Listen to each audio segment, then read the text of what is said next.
Hi, I'm here at Peaceful Mind Project, and today we're talking about something that happens to all of us. That voice in your head that narrates your relationships, often in the worst possible direction. Think about the last time you sent a text to someone important to you, like a new connection or a friend or a partner, and you didn't get a reply for hours. Or that moment of silence when you're waiting on someone you care about, and a voice in the back of your mind says, "They're pulling away. I must have done something wrong."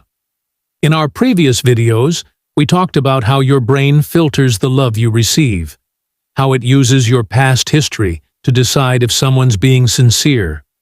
But today, we're talking about what happens in the silence when there's no signals at all. Your brain is a meaning-making machine. It hates a vacuum.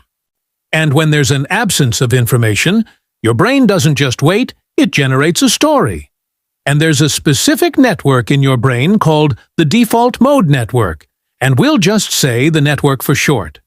As the name suggests, this is your brain's default setting. It's what kicks in when you aren't focused on a specific task, like when you're driving, showering, or waiting for the phone to ring. The network's primary job is self-referential thinking. It asks, what does this mean about me? Or, what does this mean about my future? Because of our evolutionary wiring, the network defaults to problem-solving and threat anticipation. It's trying to keep you safe from rejection by predicting it before it happens. Here's the problem, though. The default mode network is proactive. It creates narratives even when nothing is actually happening. For example, a quiet evening isn't just a quiet evening. The network says something's wrong. Or a slow reply isn't just a busy person. The network says they're pulling away.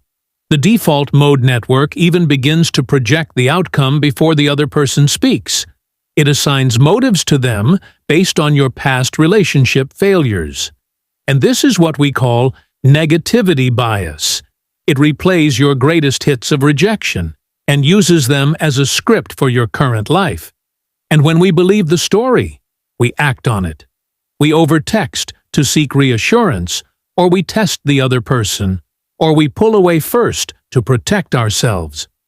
We're sabotaging a real connection based on a fictional narrative generated in the silence. And this doesn't just happen in new relationships. So the network can create distance in long-term partnerships too.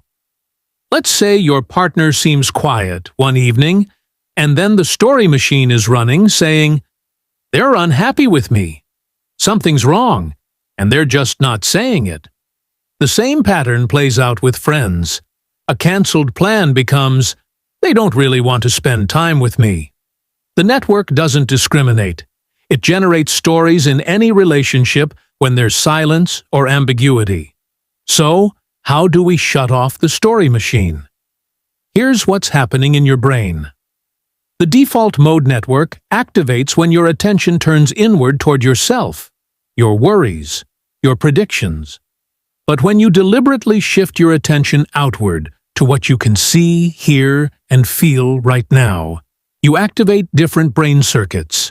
And sensory attention and self-focused rumination compete for the same resources. So when you ground yourself in what's actually happening around you, you quiet the story machine. And you can do this with what I'll call the micro-presence drill. Next time you feel a spiral starting, I want you to do a 3-2-1 sensory shift. Identify 3 textures that you can feel right now, like the fabric of your sleeves or the weight of your feet on the floor. Identify 2 specific sounds in the room. Identify 1 smell. By flooding your brain with real-time sensory data, you reduce the bandwidth for the default mode network to invent stories. Another thing you can do is when you're with someone, get curious about them instead of monitoring yourself. Notice the color of their eyes or the way that they move their hands. Move from asking yourself, "How am I performing?" to, "Who is this human in front of me?" Remember, the default mode network isn't your enemy. It's trying to protect you, But protection based on old data can block connections. The goal isn't to silence the network. It's to recognize when it's narrating so you can choose whether to believe it. If this video helped you understand why your mind creates worst-case scenarios, hit subscribe. We're building a community here at Peaceful Mind Project where we heal together, one peaceful step at a time. Drop a comment below sharing a time when your brain created a story that wasn't true. Let's normalize this together. Thanks for being here. I'll see you in the next one.